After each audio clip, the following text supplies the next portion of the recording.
किसी को 6th और 7th क्वेश्चन में कोई डाउट है क्या? गुड इवनिंग, गुड इवनिंग पर। ठीक है, ठीक है। कौन रह गया अब? सहेज रह गया। सहेज और अपर्णा रह गए, ये दोनों रह गए। चलो देखते हैं। ठीक से। अब हम लोगों को क्वेश्चन नंबर 8 करना है। मैं अपनी स्क्रीन शेयर करता हूँ।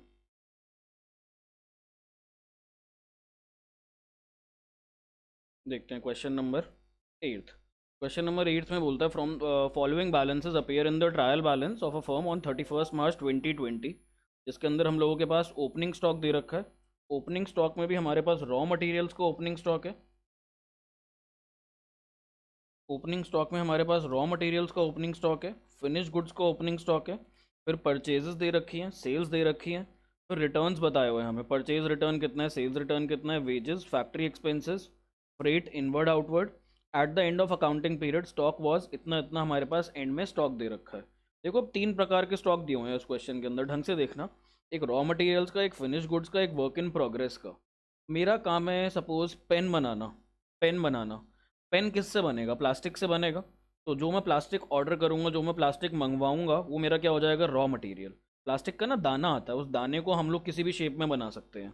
उस दाने की तुम या तो पेन बना लो या मोबाइल का कुछ बना लो पार्ट। तो दाने से कोई भी शेप दे सकते हो आप उसे मोल्ड करके। फिर वर्क इन प्रोग्रेस। कुछ कुछ पेन ऐसे होंगे जिनके अंदर अभी इंक डलनी या रिफिल डलनी रहती होगी, सिर्फ बाहर की बॉडी हो गई होगी। कुछ पेन में भी ऐसे होंगे जिनके ऊपर प्रिंटिंग होनी रह गई होगी। और कुछ पेन ऐसे होंगे जो कंप्लीटली हमारे पास कंप्लीट पेन बन चुके होंगे, मार्केट में सेल करने के लिए हम लोग उनको जा सकते हैं।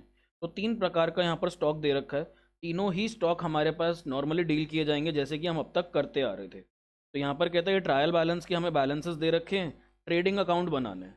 यहाँ पर हम लोगों को ट्रेडिंग अकाउंट बनाना है। तो क्या किसी को कोई दिक्कत है यहाँ पर? अब बस यहाँ पर एक चीज़ बता देता हूँ, स्क्रीन पे देखना। ये जो हम लोग ट्रेडिंग अकाउंट बनाते हैं, डेबिट साइड पे हम लोग लिखते हैं ओपनिंग स्टॉक। तो आप लोग यहाँ पर डेबिट साइड पे लिखोगे टू ओपनिंग स्टॉक। और यहाँ पर इनर कॉलम में अब लिखोगे कि भाई रॉ मटेरियल का कितना ओपनिंग स्टॉक है हमारे पास, वर्क इन प्रोग्रेस का कितना है, ये शॉर्ट फॉर्म्स मत लिखना, फुल फॉर्म्स लिखना। और यहाँ पर हमारे पास फिनिश्ड गुड्स का कितना है। अब सपोज जैसे ओपनिंग स्टॉक हमारे पास इधर रॉ मटेरियल्स का था 80,000, फिनिश गुड्स का था 1,40,000। 80,000 और 1,40,000, 1,40,000। तो ये अपने पास हो जाएगा 2,20,000। हम इसको ऐसे दिखाएंगे, ऐसे लिखेंगे हम लोग इसे। आई होप क्लियर है। अब 8th क्वेश्चन खुद से कर पाओगे? बोलो। यार कुछ नहीं है, जो हमारे पास ओपनिंग स्टॉक होता था ना पहले, तो खाली ऊपर हमें ओपनिंग स्टॉक या क्लोजिंग स्टॉक दिया होता था। अब क्या करा, ओपनिंग स्टॉक के ना बाइफर्केशन कर दी। 3 प्रकार के ओपनिंग स्टॉक दे दिए, raw material, work in progress या फिनिश गुड्स। कुछ नहीं है, जैसे ओपनिंग स्टॉक लिखते थे डेबिट साइड पर ट्रेडिंग अकाउंट के, ये हमारा ट्रेडिंग अकाउंट है। अब मेरे पास 2 ऑप्शन है यहाँ पे। कुंजन तुम्हारा लीव हो गया था क्या? कुंजन आ गई। ठीक है। नवनीत भी आया था, गायब हो गया बीच में। चलो कोई नहीं।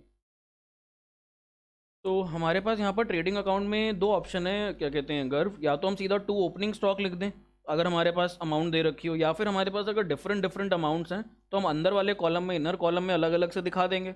अंदर हमने रॉ मटेरियल दिखा दिया, अंदर की साइड हमने वर्क इन प्रोग्रेस दिखा दिया, फिनिश गुड्स दिखा दिया, और इनका टोटल करके हमने बस आउटर कॉलम में लिख दिया। सिर्फ यही करा और कुछ नहीं किया। अब ये क्वेश्चन तुम लोग कर सकते हो, 8th क्वेश्चन होमवर्क में कर लेना। 8th क्वेश्चन होमवर्क में कर लेना। ठीक है। जो हमारे पास 9th क्वेश्चन है, 9th क्वेश्चन अगले पेज पर 18.6। हाँ।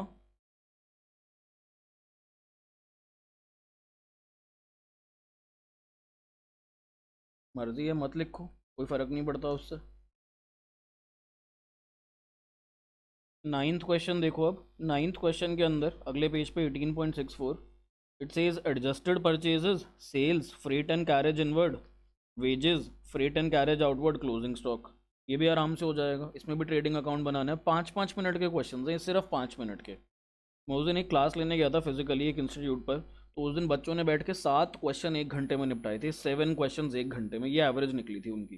जिसमें बातें भी करी, पंगेबाजी भी की थोड़ी बहुत, तो 1 घंटे में 6 6 7 7 क्वेश्चन हो जाते हैं इजीली। इतने छोटे क्वेश्चन हैं ये। तो इसको कर लेना, 9th क्वेश्चन में भी कोई डाउट आएगा नहीं, बहुत आसान है। आज हम लोग अब प्रॉफिट एंड लॉस अकाउंट शुरू करते हैं। ट्रेडिंग अकाउंट हमारा फिनिश हो गया, now we will start with profit and loss account. तो नीचे 10th क्वेश्चन पहला दे रखा है। देखो पहले तो एक चीज़ समझो, ट्रेडिंग अकाउंट में क्या जाता है। ट्रेडिंग अकाउंट में हमारे पास सारे के सारे डायरेक्ट एक्सपेंसेस जाते हैं, सारे डायरेक्ट एक्सपेंसेस। इन डायरेक्ट एक्सपेंसेस, सेल्स और बाकी परचेजेस वगैरह की मदद से हम लोग कौन सा प्रॉफिट निकालते हैं, ग्रॉस प्रॉफिट निकालते हैं। ग्रॉस प्रॉफिट निकाला जाता है। अब यहाँ पर हम लोग इनडायरेक्ट एक्सपेंसेस लेंगे, जो हमारे प्रोडक्ट से डायरेक्टली रिलेट नहीं करते। दृष्टि, तुम कह रहे थे तुम्हारा कोई डाउट था, तुमने मेरे को व्हाट्सएप किया था, क्या था वो?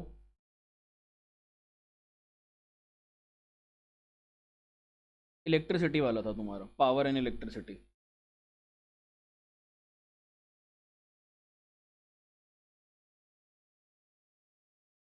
ठीक है। एक बात बताओ दृष्टि, पेन बनाना है, पेन बनाना है, क्या बिना फैक्ट्री के पेन बन जाएगा? क्या बिना ऑफिस के पेन बन जाएगा?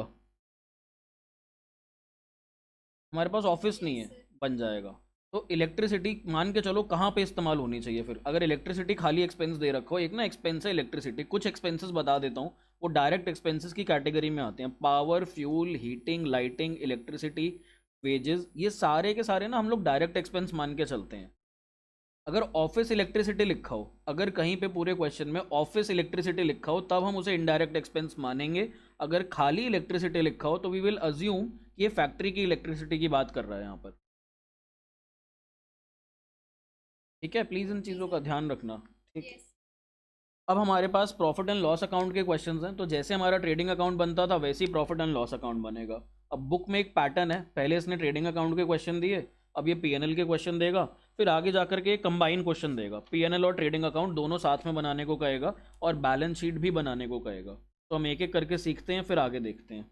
तो question number 10, from the following figures calculate operating profit. इसको अभी छोड़ दो, ऑपरेटिंग प्रॉफिट 11th में नहीं है, बट स्टिल मैं तुम लोगों को सिखाऊंगा। 11th के लेवल पे हम लोगों को ग्रॉस प्रॉफिट और नेट प्रॉफिट देखना है। ग्रॉस प्रॉफिट और नेट प्रॉफिट के अलावा और कुछ नहीं देखना हम लोगों को। तो ऑपरेटिंग प्रॉफिट वाला 10th क्वेश्चन अभी छोड़ दो, 11th क्वेश्चन देखते हैं हम लोग।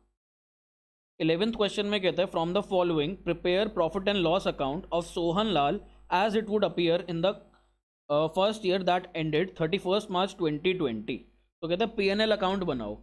अब पीएनएल अकाउंट बनाना तो है, लेकिन पीएनएल अकाउंट में कैसे खर्चे जाते हैं, डायरेक्ट या इनडायरेक्ट? सारे के सारे इनडायरेक्ट एक्सपेंसेस हमारे पास पीएनएल अकाउंट में चले जाएंगे। तो पहला एक्सपेंस दे रखा है सैलरीज एंड वेजेस, क्या ये जाएगा हमारे पीएनएल अकाउंट में?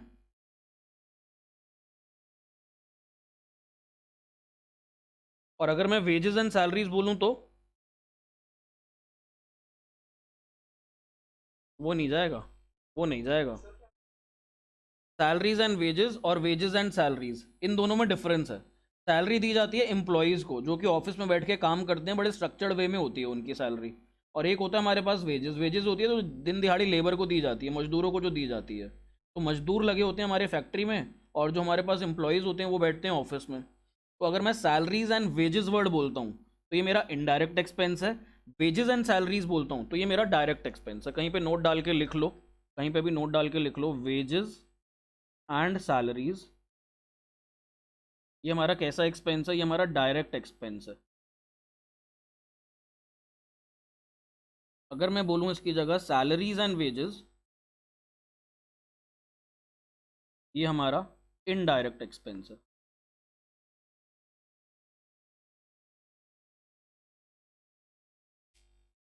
किसकी नहीं हो रही क्लास ज्वाइन?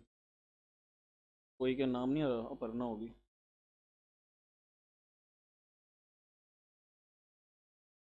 अब तुम ये लिखो, मैं बोलता हूँ।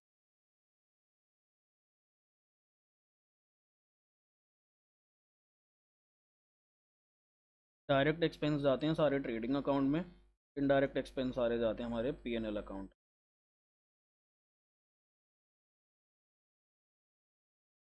हाँ जी,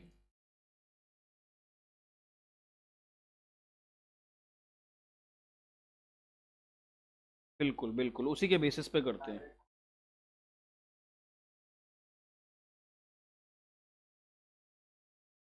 बोलो बोलो। हम्म। हम्म। अरे मेरे को ही ले लो, मैं ही पढ़ा रहा हूँ, मैं ही पढ़ा रहा हूँ, मेरा एग्जांपल ले लो। बोलो आगे। हम्म।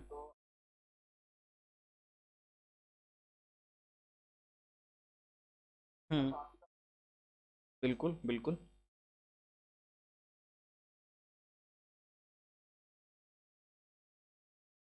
बिल्कुल। यार बनेगा, बनेगा, देखो यहाँ पर ज़रूरी नहीं है कि नहीं बनेगा, बनेगा, कुछ कुछ हमारे भी डायरेक्ट एक्सपेंस हैं। जैसे मैं तुम लोगों को जो पढ़ा रहा हूँ, क्या मेरी बिजली नहीं लग रही यहाँ पे? मेरी बिजली भी तो लग रही है। ये मेरा डायरेक्ट एक्सपेंस नहीं होगा क्या? मेरा इंटरनेट का खर्चा, ये भी तो मेरा डायरेक्ट एक्सपेंस है। समझो मेरी बात। तो डायरेक्ट एक्सपेंसेस क्या होते हैं? प्रोडक्ट को डिलीवरेबल स्टेट में लाने के लिए, अपने आप को तुम तक डिलीवर करने के लिए मेरे को यहाँ पे बीच में क्या चाहिए? मेरे को बीच में एक इंटरनेट कनेक्शन चाहिए, मेरे को बिजली चाहिए, ये दो मेरे डायरेक्ट एक्सपेंस होंगे यहाँ पर।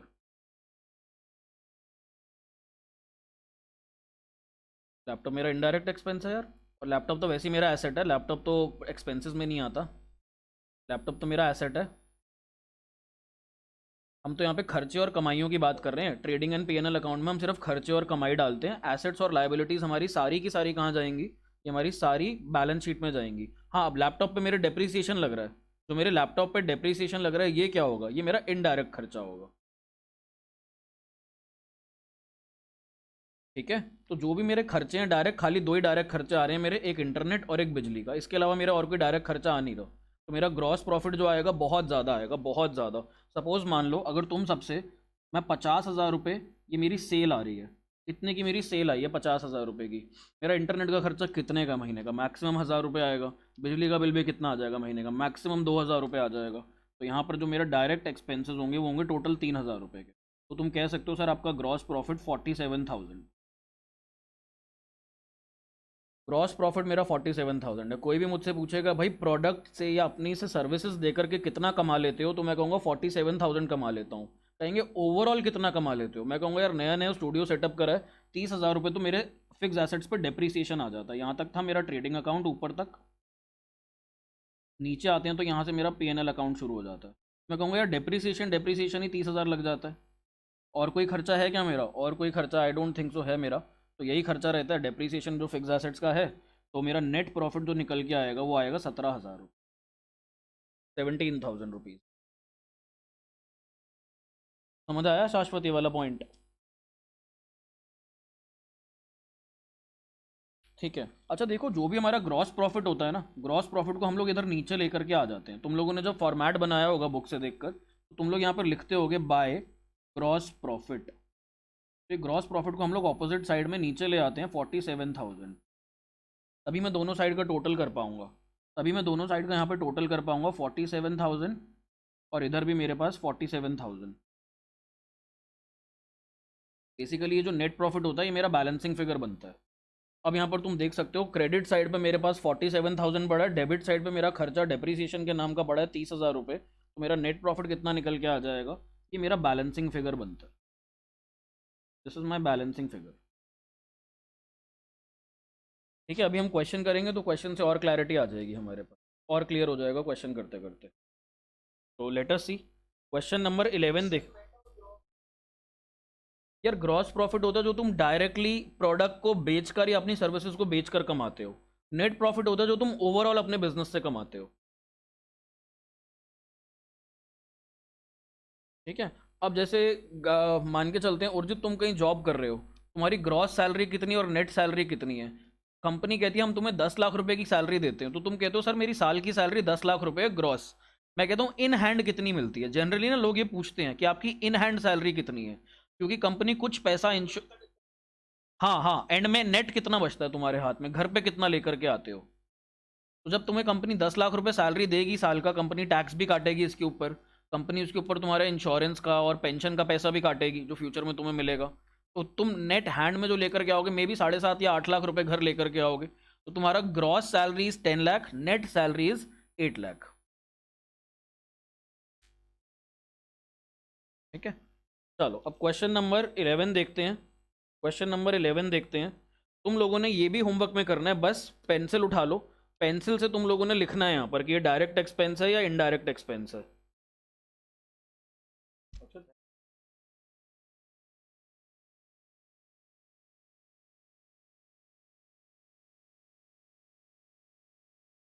चलो देखते हैं।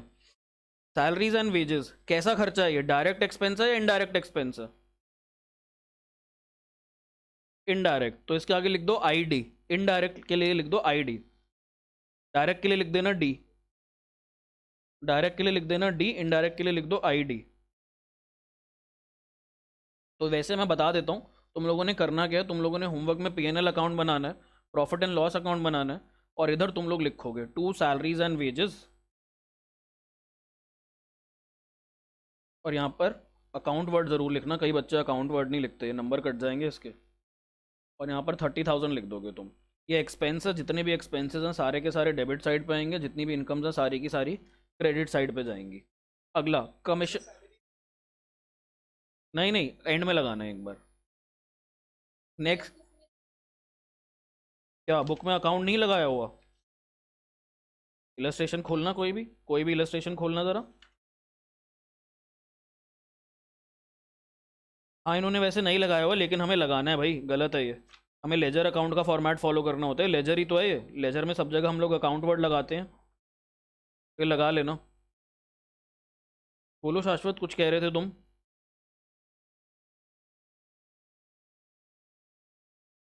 अच्छा ठीक है,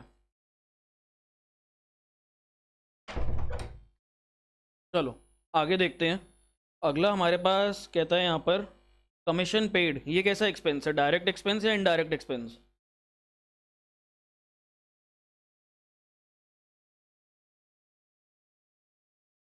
इनडायरेक्ट रहेगा ये, इनडायरेक्ट एक्सपेंस रहेगा। क्यों, कमीशन कहाँ पे करते हैं? फैक्ट्री में पे करते हैं या सामान को बेचने के लिए पे करते हैं? सामान बेचने के टाइम यूज़ होती है कमीशन। ठीक है अक्षत, इनडायरेक्ट एक्सपेंस है ये हमारे पास। Commission paid will be indirect expense. फिर उसके बाद कहता है पोस्टेज एंड कोरियर, ये कैसा होगा? ये भी हमारा इनडायरेक्ट एक्सपेंस है। पोस्टेज एंड कोरियर ये भी इनडायरेक्ट एक्सपेंस है। कोई डाउट किसी को?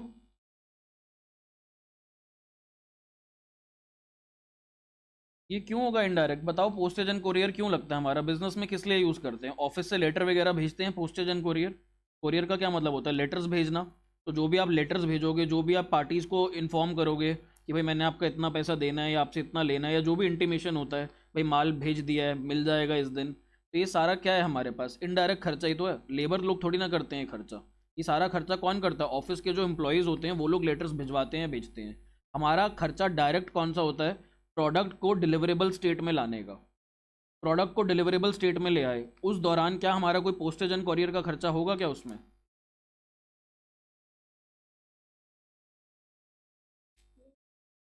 नहीं होगा, क्योंकि यहाँ पर पोस्टेज एंड कोरियर कब लगता है, जब हमारे प्रोडक्ट बन जाते हैं या बन भी रहे हैं। मैं कह रहा हूँ जब बन भी रहे हैं हमारे प्रोडक्ट। क्या हमारे प्रोडक्ट के बनने का और पोस्टेज का कुछ लेना देना है? कुछ लेना देना नहीं है।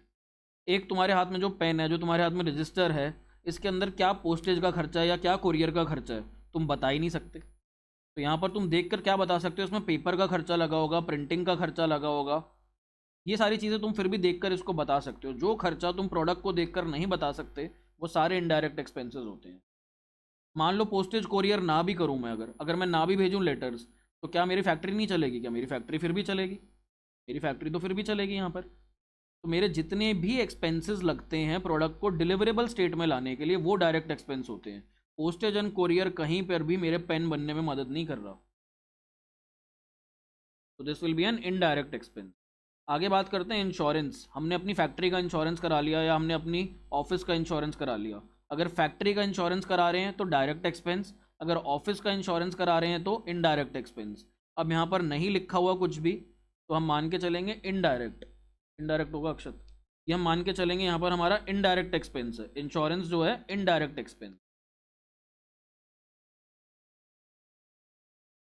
देखो मैं तुम लोगों को बता देता हूँ, डायरेक्ट एक्सपेंसेस एक लिस्ट बना लो, बनानी है तो कहीं पर भी लिख लो, डायरेक्ट एक्सपेंसेस क्या क्या होते हैं, अगर मेंशन्ड ना हो उसके आगे कि भाई ये डायरेक्ट एक्सपेंस है, इनडायरेक्ट एक्सपेंस है, तो वहाँ पे क्या क्या लिखोगे तुम लोग?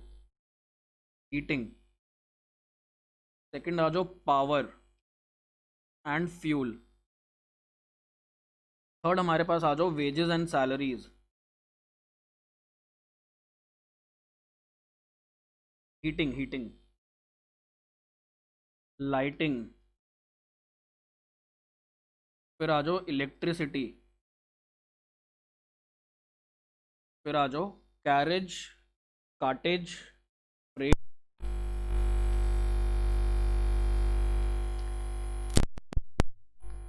यहाँ पे आ जाएगा कैरेज, कार्टेज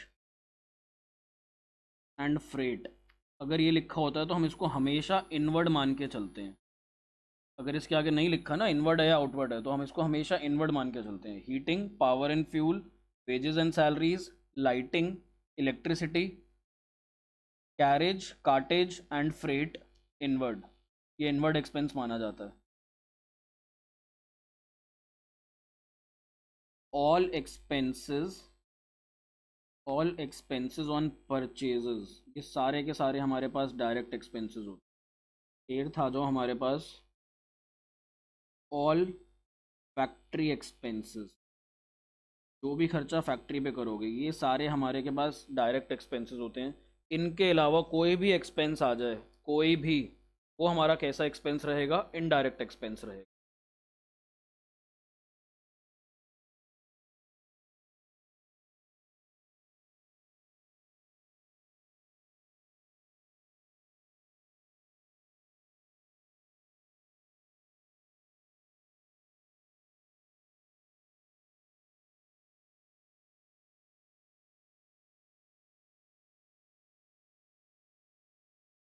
हाँ जी।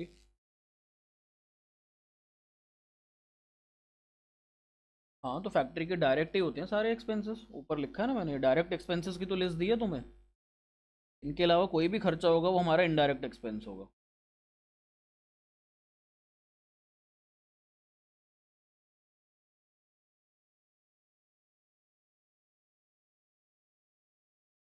यार कुछ नहीं, मतलब ये ना फैक्ट्री में होता है डिफरेंस। हम लोगों के लिए तो इलेक्ट्रिसिटी और लाइट एक ही बात होती है, बट फैक्ट्री में कई बार ना अलग से लाइट्स चाहिए होती हैं, तो वो लाइट्स खरीदने का जो डेप्रिसिएशन लगता है लाइट्स के ऊपर, उन सबको हम लोग वहाँ पे लिखते हैं। जैसे अगर ट्यूबलाइट खरीदी, अब ट्यूबलाइट अगर ऑफिस में लग रही है तो इनडायरेक्ट एक्सपेंस, अगर फैक्ट्री में लग रही है तो डायरेक्ट एक्सपेंस। अब पता ही नहीं, लिखा हुआ है 10 ट्यूबलाइट यूज़ हुई, 40 रुपये की एक ट्यूबलाइट थी, तो 400 रुपये का खर्चा लिखा हुआ है, कहाँ दिखाएं इसे?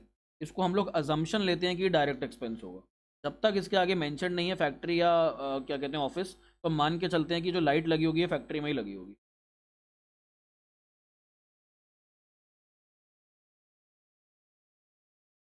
ये सारे ऐसे एक्सपेंसेस हैं जिनके आगे लिखा नहीं होगा डायरेक्ट है इनडायरेक्ट है, बट सिर्फ और सिर्फ इन एक्सपेंसेस को हम डायरेक्ट लेंगे। इनके अलावा जो भी खर्चे आएंगे वो सब के सब हमारे पास इनडायरेक्ट रहेंगे। आई होप लिख लिए सबने, आगे बढ़ें। कौन आ गया इतनी लेट? सहज, इतनी लेट क्लास ज्वाइन कर रहे हो? हैं सहज?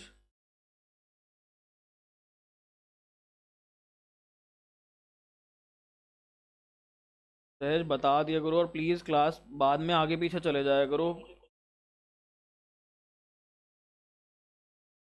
लगता है इतना टाइम, सबको पता है कितना टाइम लगता है। मान के चला करो कहीं पे भी जा रहे हो आधा घंटा एक्स्ट्रा लगेगा जहाँ पे भी जाओगे। प्लीज़ थोड़ा सा क्लास का ध्यान दो, आगे से नहीं होना चाहिए ऐसा। चलो वापस से क्वेश्चन नंबर 11 पे आ जाओ, वापस से क्वेश्चन नंबर 11 पे आ जाओ। हम लोग थे इंश्योरेंस पे। इंश्योरेंस क्या माना जाएगा, डायरेक्ट एक्सपेंस या इनडायरेक्ट एक्सपेंस? इनडायरेक्ट, इनडायरेक्ट, ठीक है। इंटरेस्ट पेड, इंटरेस्ट पे किया, कैसा एक्सपेंस होगा, डायरेक्ट या इनडायरेक्ट? बाकी बाकी बच्चों को क्या लगता है, इंटरेस्ट पेड? भाई इनडायरेक्ट, इनडायरेक्ट होगा, स्क्रीन पे लिखे तो हैं डायरेक्ट खर्चे, स्क्रीन पे डायरेक्ट खर्चे लिखे तो हैं। इनके अलावा जो भी खर्चे हैं सब इनडायरेक्ट खर्चे हैं। इंटरेस्ट पे कर रहे हो, इंटरेस्ट किस पे पे करते हो? लोन पे, जो बिजनेस को चलाने के लिए लोन ले रहे हो उसके ऊपर इंटरेस्ट पे करना पड़ रहा है। तो कैसा खर्चा है? इनडायरेक्ट खर्चा है, प्रोडक्ट का उससे लेना देना नहीं है कुछ भी। कैरेज आउटवर्ड, आउटवर्ड की बात हो रही है।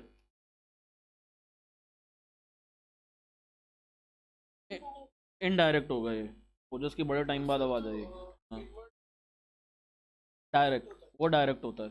जो आउटवर्ड होता है वो किस पे होता है? सेल्स पर। तुम माल बाहर भेज रहे हो, बाहर कब भेजोगे? जब माल को बेचोगे, सेल करोगे। सेल के ऊपर सारे खर्चे हमारे पास कैसे होंगे? इनडायरेक्ट खर्चे।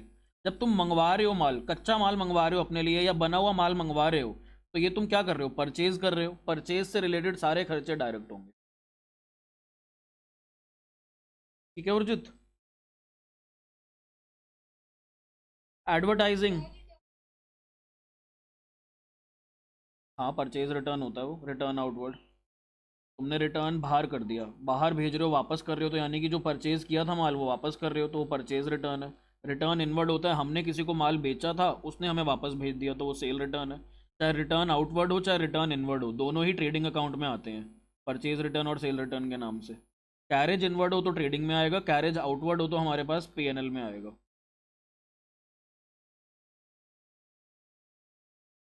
एडवर्टाइजिंग, भाई नहीं।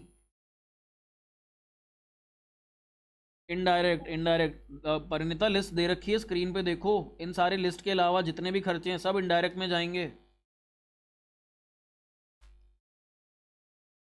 परिणीता, ठीक है। डिस्काउंट अलाउड,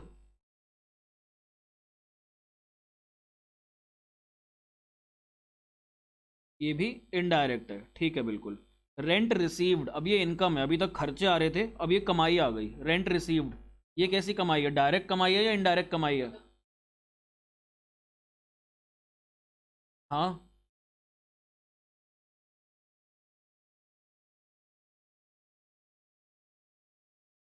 तो सेल ऑफ गुड्स पे जितने भी खर्चे होते हैं वो कैसे होते हैं? इनडायरेक्ट होते हैं ना। All expenses on purchases are direct, but जितने भी खर्चे हमारे सेल पर हो रहे हैं वो इनडायरेक्ट खर्चे। ठीक है, और प्रोडक्ट से रिलेटेड कॉस्ट नहीं है डिस्काउंट, ये भी सोचो। तो हम डिस्काउंट दे रहे हैं आगे लोगों को, प्रोडक्ट से रिलेटेड कॉस्ट नहीं है। हाँ, एक सेकंड होल्ड करना। हेलो, चलो। अब हमारे पास रेंट रिसीव्ड, अब ये इनकम है हमारी, ये कैसी इनकम है? डायरेक्ट इनकम है या इनडायरेक्ट इनकम है?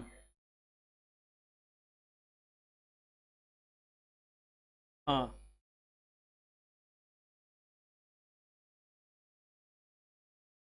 इनडायरेक्ट। हमारी डायरेक्ट इनकम सिर्फ एक होती है, सेल्स। सेल्स के अलावा कोई भी हमारी डायरेक्ट इनकम नहीं होती। हमारे पास जो ट्रेडिंग अकाउंट में जाता है, क्रेडिट साइड पे सिर्फ सेल्स देखोगे तुम। इनकम के नाम पे क्रेडिट साइड पे सिर्फ सेल्स आएगा। बाकी कोई भी इनकम होगी हमारी, वो सारी की सारी इनडायरेक्ट इनकम्स होंगी। इंटरेस्ट ऑन इन्वेस्टमेंट, इन्वेस्टमेंट करी थी, अब उस पर इंटरेस्ट रिसीव हो रहा है, ये कैसी इनकम है? Indirect, indirect, indirect. खाली सेल्स हमारी डायरेक्ट इनकम है, सेल करके जो भी पैसा आ रहा है वो डायरेक्ट कमाई है। बाकी सारी की सारी हमारे पास इनडायरेक्ट कमाई है। तो ये इंटरेस्ट ऑन इन्वेस्टमेंट, ये भी हमारी कैसी इनकम है? इनडायरेक्ट इनकम है। ये भी पीएनएल अकाउंट में जाएगी क्रेडिट साइड पर। उसके बाद बैड डेट्स, ये खर्चा है, ये कैसा खर्चा है? डायरेक्ट एक्सपेंस या indirect expense? Indirect expense. Brokerage paid, broker को कमीशन दिया, ब्रोकरेज दी, ये कैसा एक्सपेंस है? इनडायरेक्ट। तो इस क्वेश्चन में कोई भी हमारे पास डायरेक्ट एक्सपेंस या डायरेक्ट इनकम नहीं आई। इस क्वेश्चन में सारी की सारी चीज़ें जितनी भी आई हमारे पास सब इनडायरेक्ट आई। तो इस क्वेश्चन को भी होमवर्क में करोगे। इसमें एक बस छोटा सा हिंट दे देता हूँ, छोटा सा हिंट दे देता हूँ। हम लोगों को ना स्टार्टिंग में बेस चाहिए होता है, और बेस क्या होता है? ग्रॉस प्रॉफिट चाहिए होता है हमें यहाँ पर क्रेडिट साइड पे बाय ग्रॉस प्रॉफिट या डेबिट साइड पे टू ग्रॉस लॉस लिखना होता है। अब नीचे इसी क्वेश्चन में देखो, एक स्टेटमेंट दे रखी है 11th क्वेश्चन में। कहता है the gross profit was 45% of sales which amounted to 6,50,000। तो ग्रॉस प्रॉफिट 45% है सेल्स का। सेल है हमारी 6.5 लाख रुपए की, उसके ऊपर 45% का ग्रॉस प्रॉफिट है। तो फटाफट से बताओ ग्रॉस प्रॉफिट कितना आएगा? 6,50,000 का 45% निकालो जरा।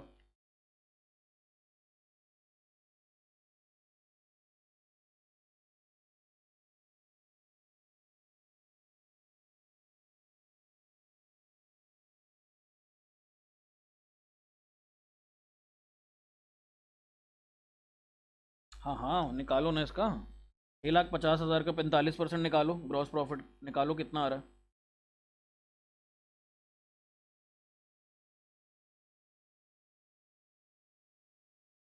2,92,500। चेक कर लो एक बार, बाकी सबका भी यही आ रहा है क्या? ठीक है। अब यहाँ पर क्रेडिट साइड पे तुम ये ग्रॉस प्रॉफिट लिखोगे, इधर अपने सारे इनडायरेक्ट एक्सपेंसेस लिखोगे, यहाँ अपनी सारी इनडायरेक्ट इनकम्स लिखोगे, और तुम्हारा फिर एंड में बैलेंसिंग फिगर आ जाएगा। तो नेट प्रॉफिट, अगर प्रॉफिट आ रहा होगा तो, अगर लॉस आ रहा होगा तो इधर आ जाएगा बाय नेट लॉस।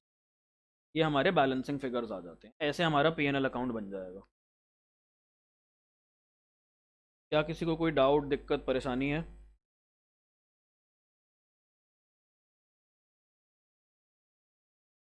हाँ भाई, बाकी सब क्लियर है सबको?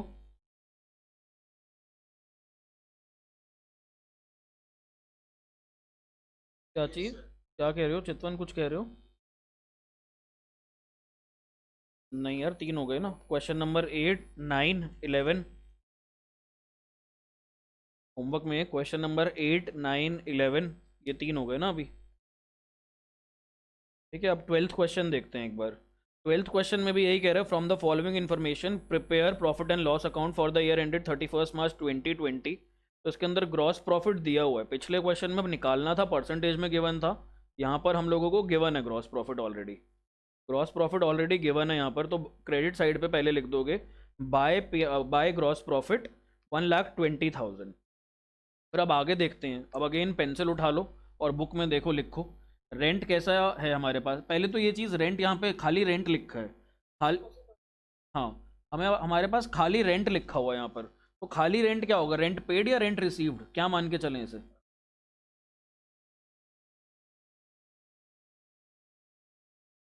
Rent paid. ठीक है ठीक है, एक एग्जाम्पल भी ले लेता हूँ, क्यों, अगर ना समझ आए कभी एग्जाम में कि भाई पेड होगा या रिसीव्ड होगा, क्या सोचोगे रियल लाइफ में? अगर मैं किसी से बात कर रहा हूँ, यार रेंट कितना है, तो मैं किसी से क्या पूछ रहा हूँ, रेंट कितना देते हो या रेंट कितना लेते हो? मैं यहाँ पे यही बात कर रहा हूँ, रेंट कितना है बोले तो कितना रेंट पे कर रहे हो तुम लोग। जनरल लाइफ में अगर बात करेंगे, तुम दो लोगों की कॉन्वर्सेशन सुनो और एक बंदा दूसरे बंदे को कह रहा है यार रेंट कितना है तेरा, वो कहता है 10,000, तो तुम यही मान के चलोगे ना वो 10,000 रेंट पे करता होगा। तो अकाउंट्स पूरी रियल लाइफ से रिलेटेड, अगर खाली रेंट लिखा है इसको रेंट पेड मान करके चलना, रेंट रिसीव्ड मानकर मत चलना। तो रेंट पेड कैसा एक्सपेंस है ये, डायरेक्ट या इनडायरेक्ट?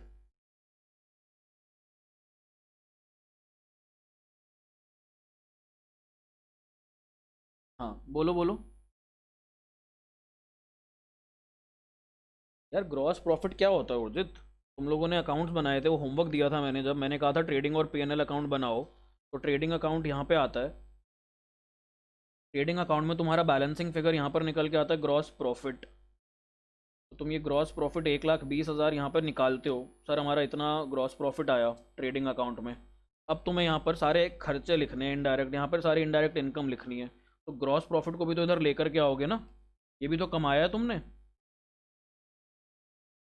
ग्रॉस प्रॉफिट यहाँ 1,20,000 लिख, तो बस यही तो करा हमने। ग्रॉस प्रॉफिट डायरेक्ट इनडायरेक्ट में नहीं आता, डायरेक्ट खर्चों से और डायरेक्ट कमाइयों से ग्रॉस प्रॉफिट निकल कर आता है बाहर। फिर हम इसके अंदर इनडायरेक्ट खर्चे और इनडायरेक्ट कमाइयाँ जोड़ देते हैं, तो हमारे पास नेट प्रॉफिट निकल के आता है। हाँ जी।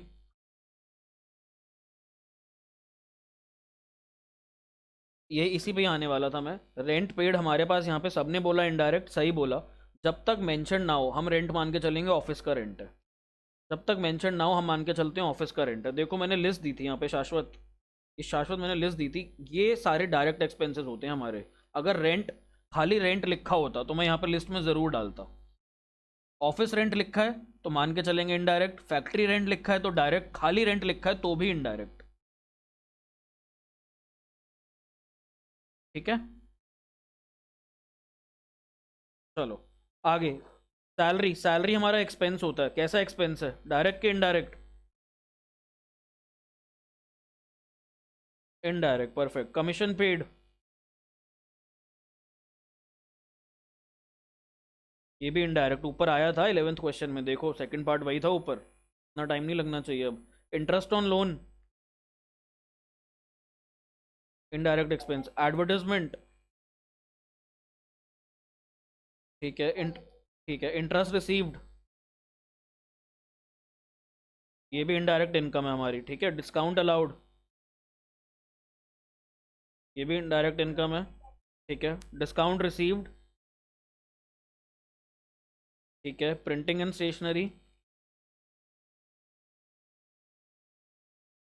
नहीं नहीं, ये इनडायरेक्ट है, ये इनडायरेक्ट होगा। ठीक है, प्रिंटिंग एंड स्टेशनरी हमारा इनडायरेक्ट एक्सपेंस है। अच्छा, मैं अगर बोलूँ प्रिंटिंग ऑफ लेबल्स, जो मान लो हम पेप्सी कंपनी है, हम लोग पेप्सी की बॉटल भी बनाते हैं, उसके अंदर जो कोल्ड ड्रिंक आ रही है वो भी बनाते हैं, और साथ में जो बाहर का लेबल लगता है उसके ऊपर ढक्कन पे जो प्रिंटिंग होती है, या फिर जो उसका लेबल लगा होता है बाहर, उसकी अगर प्रिंटिंग की बात करूँ तो वो कैसा खर्चा होगा, डायरेक्ट एक्सपेंस या इनडायरेक्ट एक्सपेंस? वो डायरेक्ट एक्सपेंस होगा। ठीक है, ठीक है, ठीक है, बिल्कुल ठीक। आगे कहता है लीगल चार्जेस, लीगल चार्जेस होते हैं जो लॉयर्स वगैरह को हम पैसे देते हैं, कई बार लॉ सूट करते हैं, ये हमारा इनडायरेक्ट खर्चा। इनडायरेक्ट बैड डेट्स,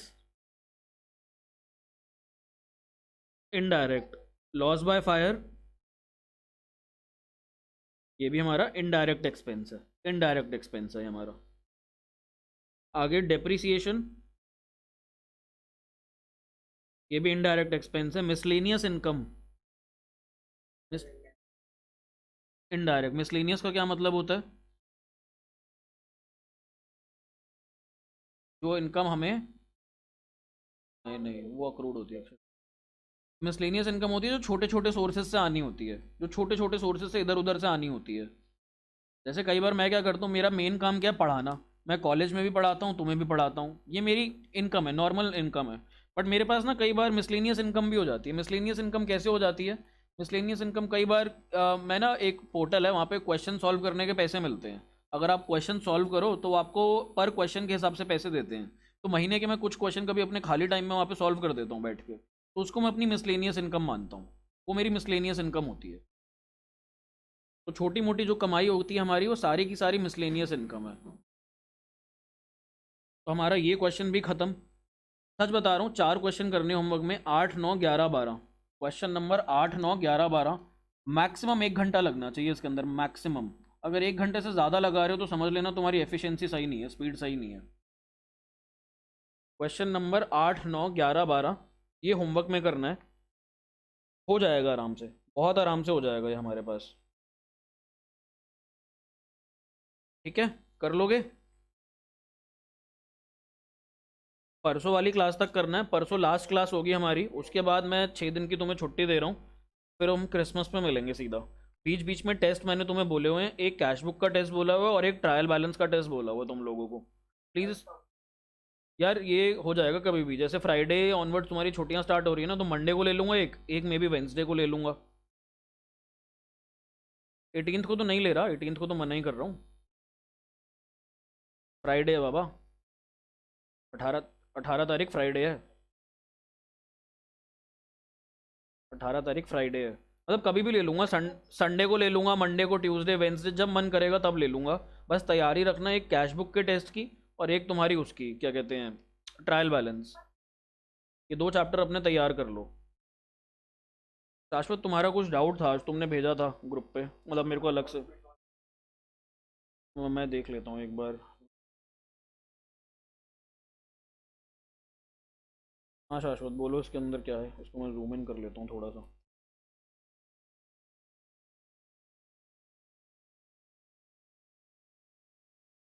देख लो, पूरी क्लास ही देख लो, जो भी डाउट है।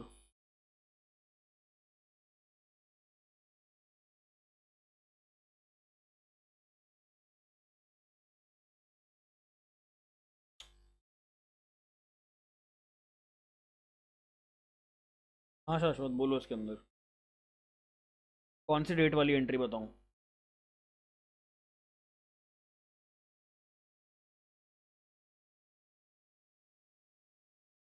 ठीक है, ठीक है, मैं बता देता हूँ।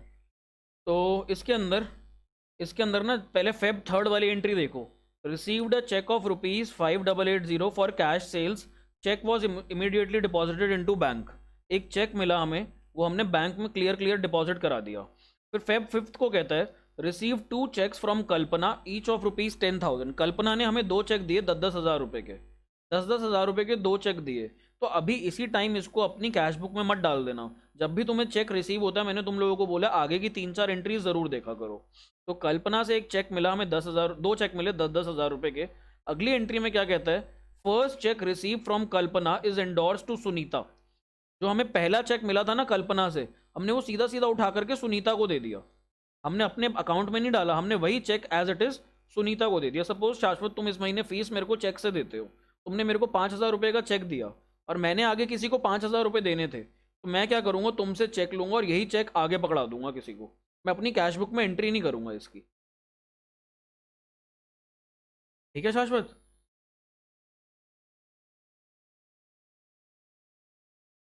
बाकी क्लास भी समझ लो प्लीज। अच्छा क्वेश्चन है ये। कहता है 2 चेक मिले कल्पना से, तो दोनों चेक में से एक चेक तो मैंने अपने बैंक में डिपॉजिट करवा दिया, दूसरा चेक मैंने आगे किसी और को दे दिया। आगे किसी और को दे दिया सीधा, अपने अकाउंट में डाला ही नहीं। तो जब मैंने अपने अकाउंट में डाला ही नहीं, तो मेरी कैश बुक में जाएगा ही नहीं है। आई होप क्लियर है सबको। हाँ भाई। ठीक है, आज की क्लास में बस इतना ही है। 4 क्वेश्चन तुम्हारे होमवर्क में है। हाँ जी। हाँ बोलो।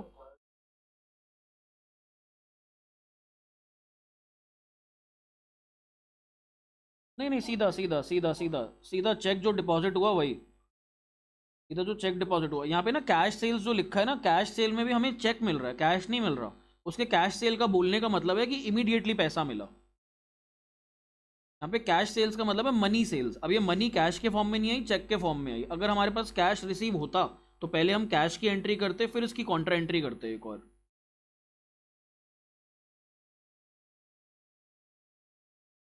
और लास्ट एंट्री देख लो, ये बहुत इंपॉर्टेंट है, ये तुम लोगों ने टीएस में करी नहीं है ढंग से। लास्ट एंट्री बोलता है deposited into bank cash retaining 7,500। कहता है जो भी बैलेंस सीडी बचेगा, प्लीज पूरी क्लास समझ लो, और ये टेस्ट में आएगा तुम्हारे, ये मैंने तुम्हारे टेस्ट पेपर में स्पेशली रखा है क्वेश्चन। बोलता है deposited into bank cash retaining 7,500। अब जो भी बैलेंस सीडी आएगा, मान लो मेरा बैलेंस सीडी 10 हज़ार रुपये आ रहा है, 10 हज़ार रुपये आ रहा है मेरा बैलेंस सीडी। मैं इस 10 हज़ार में से सिर्फ और सिर्फ 7,500 ही रख सकता हूँ बैलेंस सीडी को। बाकी बाकी का जो बचा कुचा 2,500 रुपये है, वो मेरे को बैंक में डिपॉजिट कराना पड़ेगा। कई बार कंपनी कहती है कैश में इतना पैसा रखो, तो कैश में हमें यहाँ पे 7,500 रुपये रखना है। बच रहा है मान लो 12,000, 10,000, तो जो भी एक्स्ट्रा बैलेंस है वो बैंक में डिपॉजिट करा दो। और यहाँ पर जो बचेगा हमारे पास, वो 7,500 ही बचना चाहिए, ना इससे ज़्यादा ना इससे कम। तो ये पॉइंट आएगा, ये वाला ऐसा पॉइंट आएगा हमारे पास। ये क्वेश्चन अगर चाहिए तो मैं शाश्वत एक बार ग्रुप पे भेज देना, खुद प्रैक्टिस कर लेना। अच्छा क्वेश्चन है, मैं इसी लेवल का क्वेश्चन दूंगा, और ये डीके का क्वेश्चन है ये। कर लेना ये क्वेश्चन प्रैक्टिस। आपस में आंसर्स भी डिस्कस कर लेना, मान लो किसी का नहीं आता यहाँ पर, तो आंसर डिस्कस कर लेना आपस में।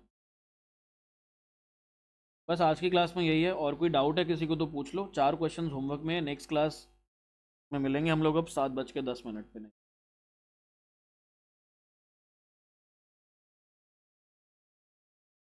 कैश बुक और trial balance, cash book and trial balance Aparna group पे डाल देना।